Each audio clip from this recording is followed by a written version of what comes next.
123 individuals in leadership representing major institutions, including constitutional bodies and major stakeholders in the public and private sectors, presented their views and memoranda. 261 individuals also sent memoranda, and 755 citizens across the counties came and offered handwritten notes and handwritten papers. And again, we heard about the cycle of 3 good years followed by 2 years where the economy stagnated and Kenyans were divided. Kenyans throughout the country talked about corruption, which they indicated and interpreted as greed. They directly focused corruption as part of the reason their lives were not as good as they should be. And they wanted something done about it. Again, a lot of solutions and ideas emerged, and they are in the report in His Excellency's possession. Kenyans throughout the country appreciated devolution, wanted it deepened and strengthened, and also wanted there to be more accountability for the resources that are used by their county governments. Finally, there was a sense that government is spending too much on itself, that public resources should be used for Kenyans and should be used in a way that is fair and equitable, and less money should be used on recurrent expenses or duplicated expenses. Mtakapopata fursa ya kusoma hii ripoti, tungetaka muangalie vizuri na tujaribu kuunganisha wananchi wa Kenya, kwa sababu haya mambo 9 yote zikifuatwa vile wananchi wanavyosema, sina shaka ya kwamba Kenya itakuwa nchi yenye sura mpya, na umoja wetu na vitendo vyetu na tabia zetu zitakuwa zikiambatana yana vile ambao wananchi wa Kenya wanavyotaka. This is yet another moment in the history of our country when we come together to pull our thoughts, ideas together so that we can forge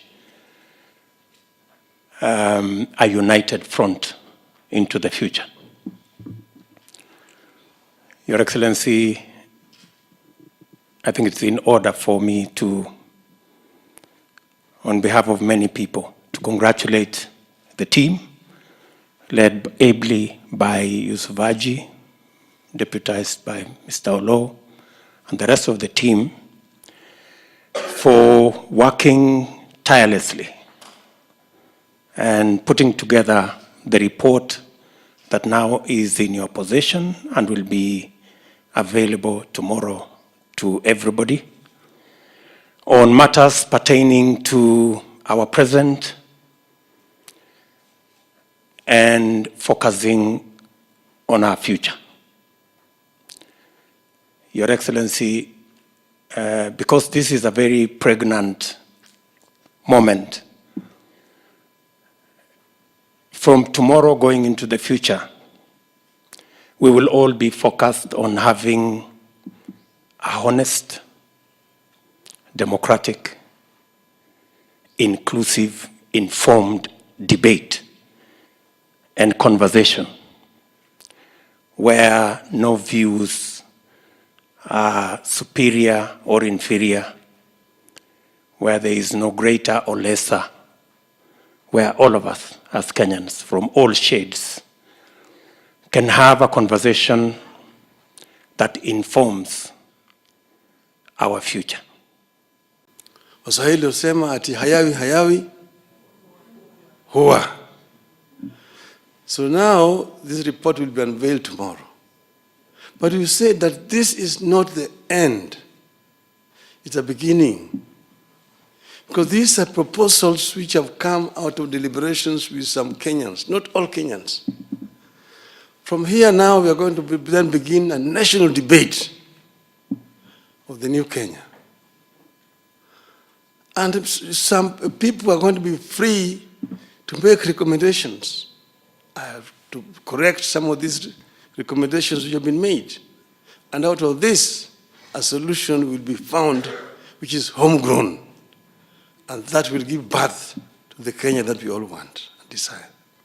We come together as leaders, as a country, to really ask ourselves where we are, where we've come from, and to truly agree together on where we want to go as a nation. Today and going on, what we are doing with this report that these wonderful men and women have done, we are going to use this as an opportunity to heal the wounds and to create an environment that will make Kenya peaceful, that will make Kenya prosper, that will make Kenyans feel included, and that shall drive us. We all have ambitions. But for us to be able to achieve those ambitions, I think we can all agree, we don't want to achieve our individual ambitions on the altar of peace, prosperity, and stability of the people that we wish to lead.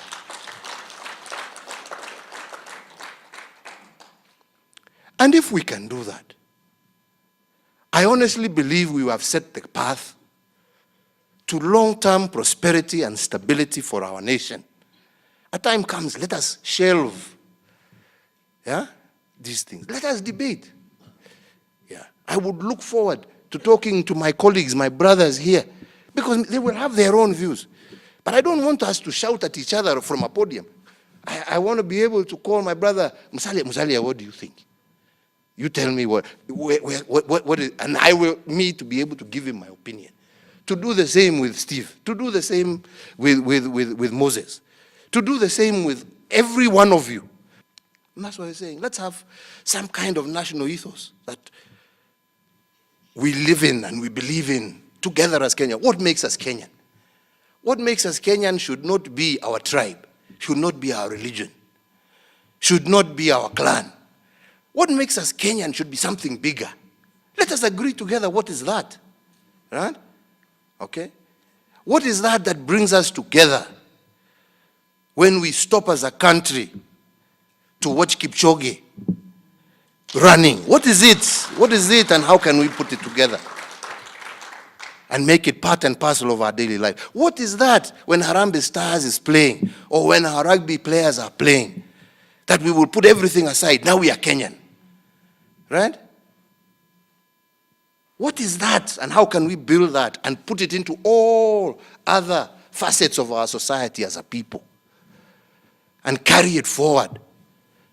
I believe that's the debate we want to have. Engaging ni kukaa na kuongea.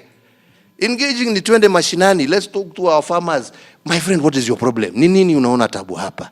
Let's talk to our teachers. Let's talk to our civil servants. Let's talk to our children in school. Let's talk to those young men and women who are looking for jobs. What is it you want? Yeah? Let's hear you. And then let's come together again and say, hey, unajua mimi nilisikia this here. Mimi niliona ile pale. Mimi niliona hii hapa. Right? Like I'm saying, I am certain that there will be very many areas that we shall converge. And on those ones that we converge, that help us make Kenya, pull Kenya closer together, that help us build that Kenyan ethos, that helps us have peaceful elections, that helps us have meaningful debate, even with our population, I think we will have done a great service, to this country.